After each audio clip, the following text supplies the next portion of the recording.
I'm Saswata Kaur. I'm Senior Director, Head of Data Management and Analytics with Philips. Thank you. I think that's an excellent question. I typically work with 4-point programs. For me, the answer to that question will be around when we talk about data-driven decision, we are talking about decision making as well and data. And then with the advent of AI, it has made a bit difficult as well. So for me, it's simple. First principle is about robustness.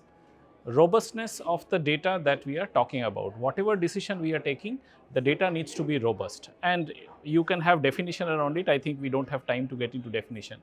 The second one is fair. Whatever data that we are using, especially with advent of AI, the data needs to be bias free, the data needs to be non-discriminatory in nature. Third part is whatever decision we are taking, we should always have human in loop, which is the right parties are taking that decision, who are well informed and who have wisdom. And the fourth one is about being transparent. Whatever decision we are taking, we should be able to explain that decision with data. So that is my formula to data-driven decision making. Culture, we always want to drive culture which is around data is very important and data ownership of whoever is handling that data, whether that is a sales specialist who's entering that data or a data scientist who's creating models with it. They all need to have a culture where they know data is really gold and I cannot go wrong with it.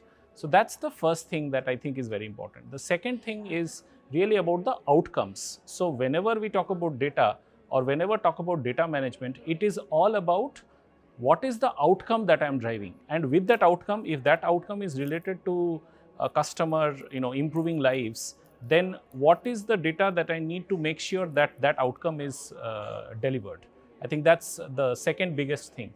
Third is people, whoever we are talking about, we need to have the right talent who are able to do what they are supposed to do, as well as they should be able to take the right decisions for us, because I or any data practitioner or owner cannot be present everywhere. We need to delegate, and the people need to be really in that position, really taking that accountability to do the right thing for the organization. And the fourth point is about technology, having the right technology to be able to do all the governance that is needed, and measurements like data quality and all that. So that will be my, again, 4-point formula to have the right data management in place.